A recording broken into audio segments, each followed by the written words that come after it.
People के जंगल में रानो चिड़िया अकेली अपने टूटे फूटे घोंसले में रहती थी। एक दिन की बात है, कालू कौवा रानो चिड़िया से कहता है, रानो चिड़िया, तुम अपना घोंसला किसी ऊंचे से पेड़ पर बना लो, क्योंकि मुझे खबर मिली है कि हमारे जंगल में बाढ़ आने वाली है। कहीं तुम्हारा घोंसला बह न जाए। लेकिन कालू भैया, मैं अपना घोंसला कैसे बना पाऊंगी? मैं तो अंडे देने वाली हूँ और बुलबुल डॉक्टर ने तो मुझे आराम करने के लिए बोला है। रानो, मैं तुम्हारी मदद जरूर करता, लेकिन मेरे घोंसले तक तो पानी आ गया है, तो मुझे अपना घोंसला ऊंचे पेड़ पर बनाना है, तो मैं तुम्हारी मदद नहीं कर सकता हूँ। यह कहकर कालू कौवा वहाँ से चला जाता है और रानो चिड़िया तो अपने घोंसले में बैठी सब कुछ देख रही थी। तब वो अपने आप से कहती है, सारे पक्षी तो अपने अपने घोंसले बनाने में लगे हुए हैं, पता नहीं मेरी मदद कौन करेगा। ऐसा करती हूँ, मैं तोते भैया के पास चली जाती हूँ, शायद वो मेरी कुछ मदद कर दे। यह सोचकर रानो चिड़िया तोते के घर आती है और उसके पास आकर कहती है, तोते भैया, मैं अंडे देने वाली हूँ और मैं अपना घोंसला नहीं बना पाऊंगी, तो क्या आप मेरा घोंसला बना दोगे? तो आपकी बड़ी कृपा होगी। रानो, अभी तो मैं अपना घोंसला बना रहा हूँ। जब मेरा घोंसला बनकर तैयार हो जाएगा तो मैं तुम्हारा घोंसला बना दूंगा। तब तक तुम इंतजार कर लो, क्योंकि अभी तो मैं तुम्हारा घोंसला नहीं बना सकता हूँ। वैसे तोते भैया, तुम्हारा घोंसला बनने में कितना समय लगेगा? देखो रानो, मेरा घोंसला बनने में तो 3 से 4 दिन लग जाएंगे। जैसे ही मेरा घोंसला बन जाएगा, मैं तुम्हारा घोंसला बनाना शुरू कर दूंगा। यह कहकर तोता अपने घर के अंदर चला जाता है। तब रानो चिड़िया अपने आप से कहती है, नहीं, मैं 3 से 4 दिन नहीं रुक सकती, मुझे अब किसी और से मदद लेनी होगी। फिर रानो चिड़िया वहाँ से लाडो चिड़िया के घर जाती है और वहाँ आकर लाडो चिड़िया को सारी बात बताती है। रानो, इस हालत में मैं तुम्हारी मदद जरूर करती, लेकिन देखो ना, मेरी तबीयत थोड़ी ठीक नहीं है, इसलिए मैंने अपना घोंसला भी पूरा नहीं बनाया है, तो मैं तुम्हारी मदद कैसे करूंगी? लाडो, कोई बात नहीं, अगर तुम्हारी तबीयत ठीक नहीं है तो मैं किसी और के पास जाती हूँ। यह कहकर रानो चिड़िया वहाँ से चली जाती है और वो खुद ही अपना घोंसला बनाने की सोचती है। इसलिए वो लकड़ियाँ इकट्ठी करती है। जैसे ही वो लकड़ियाँ इकट्ठी करती है और वो बहुत थक जाती है, तब रानो एक पेड़ पर बैठ जाती है और अपने आप से कहती है, भगवान, अब मैं अपना घोंसला कैसे बनाऊंगी? थोड़ी ही लकड़ियाँ इकट्ठी की है और मैं थक गई हूँ। मैं अंडे नहीं देती तो मैं बाकी पक्षियों की तरह अपना घोंसला बना लेती, लेकिन अब मैं अपना घोंसला कैसे बनाऊं? रानो चिड़िया यह सोच रही थी कि तभी अचानक से तेज हवाएं चलने लगती हैं और आसमान पर काले बादल भी छा जाते हैं। मौसम तो अचानक से खराब हो गया। लगता है अब मैं अपना घर नहीं बना पाऊंगी, तो मुझे अब अपने पुराने घोंसले में ही जाना चाहिए। रानो चिड़िया जैसे ही उड़ती है, तेज बारिश शुरू हो जाती है, लेकिन वो तो फिर भी उड़ती जाती है और अपने घोंसले में आकर रुकती है। तब वो घोंसले में आकर कहती है, चलो, अच्छा हुआ कि मैं सही सलामत अपने घोंसले में आ गई, नहीं तो यह तेज तूफान और बारिश मेरी जान ही ले लेती। रानो चिड़िया बारिश रुकने का इंतजार करती है, लेकिन बारिश तो रुकती नहीं है, वो तो और भी ज्यादा तेज हो जाती है और रानो चिड़िया का घोंसला पानी से भर जाता है। ये पानी तो मेरे घोंसले के अंदर आ गया, लगता है मुझे यह घोंसला छोड़ना ही पड़ेगा। यह बोलकर चिड़िया जैसे ही घोंसले से बाहर आती है, तभी उसका घोंसला तो उड़ जाता है। मैं अब इस तेज बारिश में कहाँ जाऊँ? मेरा घोंसला तो टूट फूट कर उड़ गया और मेरी तबीयत तो पहले से ही बहुत खराब है।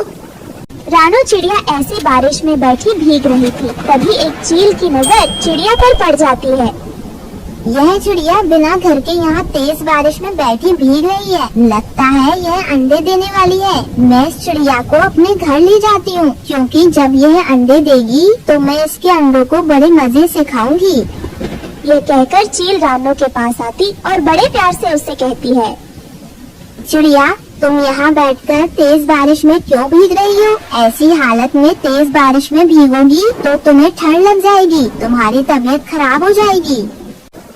चील बहन, मैं माँ बनने वाली हूँ और मेरा घोंसला तो टूट फूट कर उड़ गया है। मेरे पास कोई जगह नहीं है जहाँ मैं रह सकूँ, तो क्या आप मेरी मदद कर दोगी? चिड़िया, एक पक्षी तो दूसरे पक्षी के काम आता है। अगर मैं तुम्हारी मदद नहीं करूँगी तो कौन करेगा? तुम मेरे साथ चलो और मेरे घर रह लेना। जब तक बारिश नहीं रुकती है, वहाँ तुम्हें किसी चीज की कोई कमी नहीं होगी। यह कहकर चील रानो चिड़िया को अपने घर ले आती है। रानो चिड़िया, तुम इस घोंसले में रहो और तुम यहीं पर रहना।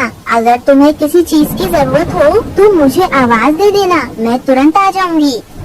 चील बहन, तुम्हारा बहुत बहुत धन्यवाद जो तुमने मुश्किल समय में मेरी मदद की। मैं तुम्हारा यह एहसान कभी नहीं भूलूंगी।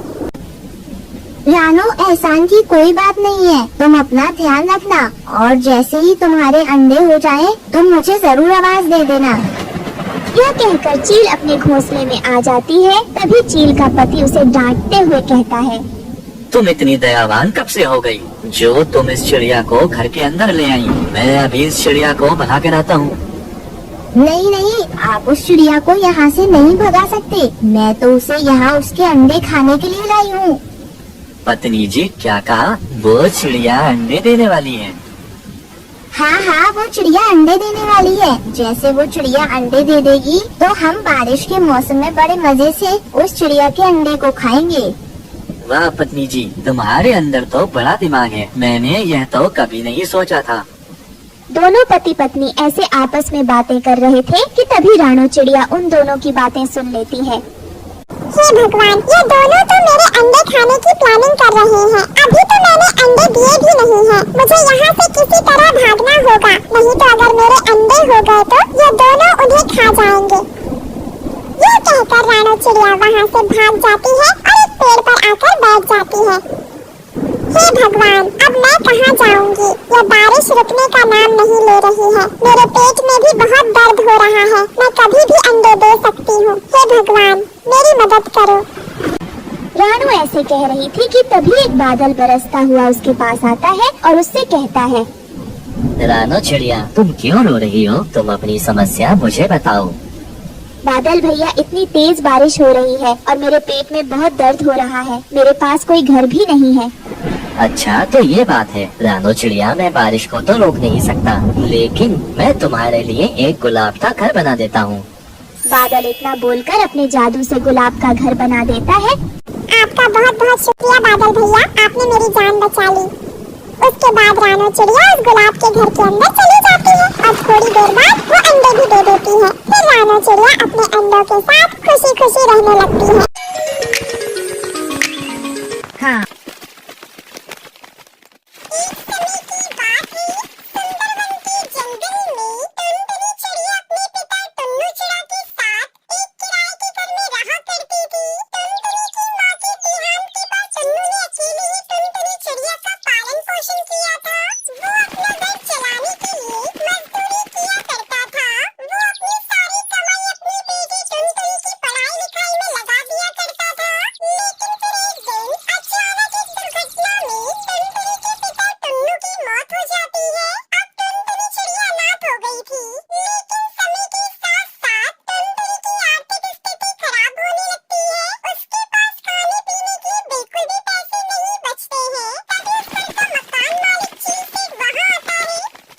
सुनो टुनटुनी, तुमने कई महीनों से इस घर का किराया जमा नहीं किया है। तुम्हें इस घर से अभी निकलना होगा। प्लीज सेठ जी, ऐसा मत करिए। मेरे पिताजी का देहांत हो गया है और इसी वजह से मैं घोंसले का किराया नहीं भर पा रही हूँ, क्योंकि मेरे पास बिल्कुल भी पैसे नहीं बचे हैं। और अगर आपने मुझे घर से निकाल दिया तो मैं बेघर हो जाऊंगी। कहाँ जाऊंगी मैं, कहाँ रहूंगी? लेकिन चील सेठ उसकी एक बात नहीं मानता और टुन्नी चिड़िया को घर से बाहर निकाल देता है। टुन्नी चिड़िया रोते हुए उसके चाचा चाची के वहाँ पर जाती है।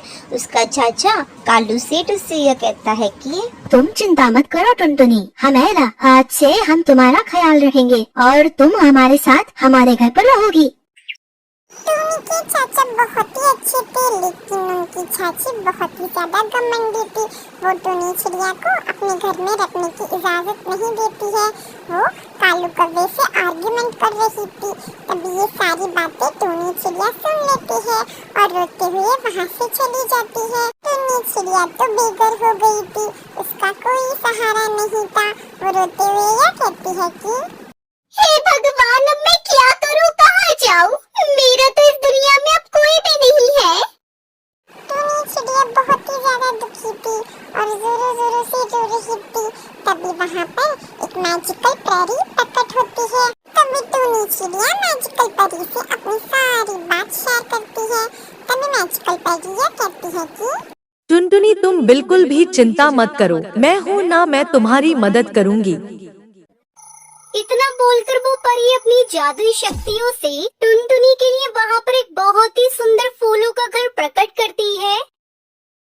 सुनो टुनटुनी, आज से यह जादुई फूलों का घर तुम्हारा है। तुम्हें इस घर में किसी भी चीज की कोई तकलीफ नहीं होगी। और हाँ, यह जादुई फूलों का घर तुम्हें तुम्हारी जरूरत की सारी चीजें देगा। इसलिए अब से तुम्हें किसी के भी सामने हाथ फैलाने की जरूरत नहीं पड़ेगी। तभी टुनटुनी चिड़िया परी को धन्यवाद करती है और खुशी खुशी अपनी माँ बापू की यादों में उस घर में रहने लगी। इसलिए कहते हैं दोस्तों, हमें जीवन में कभी भी हार नहीं माननी चाहिए। और मेरे प्यारे सब्सक्राइबर्स, अगर आपको हमारी स्टोरी अच्छी लगी तो हमारी स्टोरी को लाइक, कमेंट, शेयर और चैनल को सब्सक्राइब करना मत भूलिएगा। आपका धन्यवाद। एक कतरा पानी का, कोई मुझे एक कतरा पानी का दे सकता है? जंगल की सबसे सुंदर परी उदास बैठी हुई थी। वो मदद की गुहार लगा रही थी। तभी रानो चिड़िया उसी ओर गुजर रही थी और वो परी के पास आती है। प्यारी परी, आप क्या चाहती हो? आपको किस चीज की जरूरत है? आप परेशान क्यों हो? छोटी चिड़िया, मैं बहुत प्यासी हूँ, मुझे एक घूंट पानी की चाहिए। मैं ये नदी का पानी नहीं पी सकती। मैं तो लाल गुलाब पर गिरी शबनम का एक कतरा चाहती हूँ। छोटी चिड़िया, क्या आप मेरे लिए लाल गुलाब के फूल से शबनम का एक कतरा ला सकती हो? मैं कोशिश करती हूँ, मैं जंगल जाती हूँ, ढूंढती हूँ और आपके लिए लाल गुलाब की पंखुड़ी से शबनम का कतरा अभी लेकर आती हूँ। रानो चिड़िया झरने के पास जाती है और वहाँ पर चारों ओर फूल ढूंढती है, लेकिन उसको कुछ भी नहीं मिला। तभी वहाँ पर एक कौवा बैठा था। वो उससे यह पूछती है कि क्या आप जानती हो मुझे लाल गुलाब का फूल कहाँ से मिलेगा? मेरे घर के पीछे लाल गुलाब के फूल खिले हुए हैं, लेकिन मैं किसी को वहाँ से लाल गुलाब तोड़ने नहीं देता। नहीं, मुझे लाल गुलाब की जरूरत नहीं है। मैंने तो लाल गुलाब की पंखुड़ी से शबनम का एक कतरा लेना है। शबनम का कतरा? वो किसी काम का नहीं, वो मेरे किसी काम का नहीं, वो तुम ले सकती हो। रानो चिड़िया खुशी खुशी कालू कौवे के घर जाती है। वहाँ पर बहुत सारे गुलाब के फूल खिले हुए थे। वो सब मोतियों जैसे चमक रहे थे। मुझे जल्दी से एक शबनम का कतरा लेकर सुंदर परी के पास जाना होगा और उसकी प्यास बुझानी होगी। कालू, ये चिड़िया तुमसे क्या मांग रही थी? कुछ खास नहीं, वो सिर्फ हमारे फूलों से एक शबनम का कतरा लेना चाहती थी। ना जाने उसका क्या करेगी। कालू, कुछ समझो, इसमें जरूर कोई राज होगा।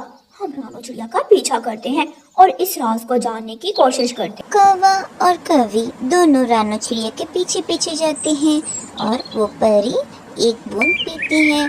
जैसे ही वो बूंद पीती है, उसके शरीर में ताकत आ जाती है और कौवा और कौवी दोनों मिलकर पेड़ के पीछे से उन दोनों को देख रहे थे। देखा, मैंने कहा था ना, वो चिड़िया शबनम के कतरे से कुछ खास करेगी। रानो चिड़िया, तुमने मेरी बहुत मदद की है। मैं प्यासी थी, मेरी प्यास बुझाई। मैं भी तुम्हारी मदद करना चाहती हूँ। मांगो, तुम मुझसे क्या मांगना चाहती हो?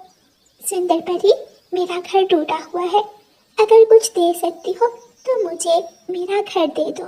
परी अपने जादू से एक गुलाब का प्यारा सा फूल का घर बना देती है, जो बहुत ही ज़्यादा मजबूत और खुशबूदार था। रानो चिड़िया ये देखकर बहुत खुश हो जाती है। जैसे ही वो अंदर बैठती है, उसकी फूलों की खुशबू पूरे घर में गूंज रही थी। कालू और गोरी ये देखकर दोनों बहुत ही ज़्यादा जेलस फील करते हैं।